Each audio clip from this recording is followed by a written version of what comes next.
الحمدللہ نحمدہ ونصلی علی رسولہ الکریم رب اشرح لی صدری ویسر لی امری واحلل عقدۃ من لسانی یفقہوا قولی۔ اس سے پچھلی آیت میں بیان کیا گیا تھا کہ وراثت کا حقدار صرف اولاد اور جو قریبی رشتہ دار ہیں وہی ہو سکتے ہیں۔ تو اب قرآنی نظام کی خوبی اور خوش اسلوبی کو دیکھیے کہ ایک طرف تو خود قرآن ہی کا بتایا ہوا عادلانہ ضابطہ یہ ہے کہ قریبی رشتہ دار کے مقابلہ میں دور کے رشتہ کو محروم کیا جائے گا، دوسری طرف محروم ہونے والے دور کے رشتہ داری کی حسرت اور دل چیکنی بھی گوارا نہیں کی جاتی۔ تو اس کے لیے ایک مستقل اس آیت میں یہ ہدایت کی گئی ہے کہ جو دور کے رشتہ دار اور یتیم مسکین میراث میں حصہ پانے سے محروم ہو رہے ہیں، اگر وہ تقسیم میراث کے وقت موجود ہوں تو میراث پانے والوں کا اخلاقی فرض ہے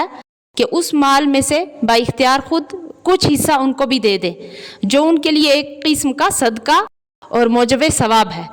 اعوذ باللہ من الشیطان الرجیم، بسم اللہ الرحمن الرحیم۔ وَإِذَا حَضَرَ الْقِسْمَةَ، اور جب حاضر ہوں تقسیم کے وقت، اولو القربا رشتہ دار، والیتاما اور یتیم، والمساکین اور محتاج، فارزقوہم منہ، تو ان کو کچھ کھلا دو اس میں سے، وقولوا لہم قولا معروفا، اور کہہ دو ان سے معقول بات، یعنی ان سے نرمی سے بات کرو اور یہ سمجھا دو کہ تمہارا حصہ شرع میں نہیں ہے، اور دوسرے یہ کہ دے کر احسان نہ جتاؤ۔ وَلْيَخْشَ الَّذِينَ لَوْ تَرَكُوا مِنْ خَلْفِهِمْ ذُرِّيَّةً ضِعَافًا خَافُوا عَلَيْهِمْ، اور چاہیے کہ ڈریں وہ لوگ کہ اگر چھوڑ رہے ہیں اپنے بعد کمزور اولاد تو ان پر اندیشہ کریں، یعنی یہ اندیشہ کریں کہ ہمارے بعد ایسا ہی حال ان کا ہوگا، یعنی ایسے لوگوں کو ڈرنا چاہیے کہ اگر اپنے بعد چھوٹے چھوٹے بچے چھوڑ کر مر جائیں تو ان بچوں کی ان لوگوں کو فکر ہو کہ دیکھیے ان کو کوئی تکلیف نہ دے، تو ایسا ہی دوسروں کے بچوں کے لیے بھی خیال رکھنا چاہیے کہ ہم ان کو تکلیف نہ دیں۔ تو بس اس بات کو سوچ کر فَلْيَتَّقُوا اللَّهَ، تو چاہیے کہ ڈریں اللہ سے، وَلْيَقُولُوا قَوْلًا سَدِيدًا، اور کہیں سیدھی بات۔ تو سیدھی بات میں تسلی اور دل جوئی کی بات بھی آ گئی اور تعلیم و تادیب کی بات بھی آ گئی، غرض ان کے مال اور جان دونوں کی اصلاح کریں۔ تو اس آیت میں عام مسلمانوں کو خطاب عام ہے کہ اس کا پورا اہتمام کریں کہ مرنے والا جو چھوڑ کر جا رہا ہے وہ اولاد کو پورا پہنچ جائے، اور ہر ایسے طریقے سے پرہیز کریں جس میں اولاد کے حصہ پر کوئی ناگوار اثر پڑتا ہو۔ تو اب اس میں یہ بھی داخل ہے کہ آپ کسی مسلمان کو کوئی ایسی وصیت یا تصرف کرتے ہوئے دیکھیں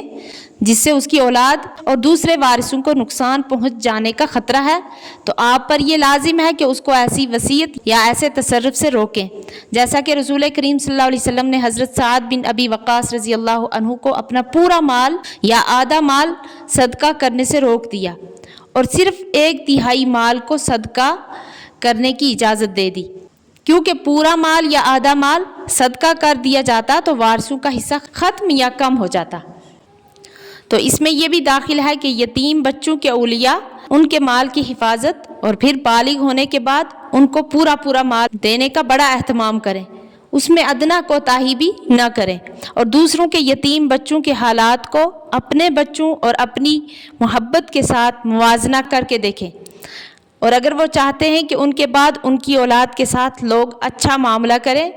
اور وہ پریشان نہ ہوں، کوئی ان پر ظلم نہ کرے، تو ان کو چاہیے کہ دوسروں کی اولاد جو یتیم ہے ان کے ساتھ یہی معاملہ کریں۔ ان الذین یأکلون اموال الیتامی، جو لوگ کہ کھاتے ہیں یتیموں کا مال ظلماً نہ حق، انما یأکلون فی بطونہم نارا، تو وہ لوگ اپنے پیٹوں میں آگ ہی بھر رہے ہیں، وَسَيَصْلَوْنَ سَعِيرًا، اور ان قریب داخل ہوں گے آگ میں۔ تو اس آیت نے یتیم کے مال کو جہنم کی آگ قرار دیا ہے، یعنی یتیموں کا مال ناحق کھانا ایسا ہے جیسے کوئی پیٹ میں آگ بھرے، کیونکہ اس کا انجام بالآخر قیامت میں ایسا ہی ہونے والا ہے۔ بعض روایات میں ہے کہ یتیم کا مال ناحق کھانے والا قیامت کے دن اس حالت میں اٹھایا جائے گا کہ پیٹ کے اندر سے آگ کی لپٹیں اس کے منہ، ناک اور کانوں، آنکھوں سے نکل رہی ہوں گی۔ اور رسول کریم صلی اللہ علیہ وسلم نے فرمایا کہ ایک قوم قیامت کے دن اس طرح اٹھائی جائے گی کہ ان کے منہ آگ سے بھڑک رہے ہوں گے۔ صحابہ کرام رضی اللہ عنہم نے عرض کیا، یا رسول اللہ صلی اللہ علیہ وسلم، یہ کون لوگ ہوں گے؟ آپ صلی اللہ علیہ وسلم نے فرمایا کہ کیا تم نے قرآن میں نہیں پڑھا الذین یأکلون اموال الیتامی ظلما؟ آیت کے مضمون کا خلاصہ یہ ہوا کہ یتیم کا مال جو ناحق کھایا جائے وہ در حقیقت جہنم کی آگ ہوگی۔ تو یہاں جو لفظ یاکلون استعمال فرمایا ہے، یاکلون کے معنی ہے کھانا۔ تو یتیم کا مال کھانے پر جو وعید سنائی گئی ہے، کھانے سے مراد یتیم کے مال کا ہر استعمال کھانے پینے میں ہو یا برتنے میں، سب حرام اور باعث عتاب اور عذاب ہے، کیونکہ محاورے میں کسی مال کا ناحق کھا لینا ہر استعمال کو شامل ہوتا ہے۔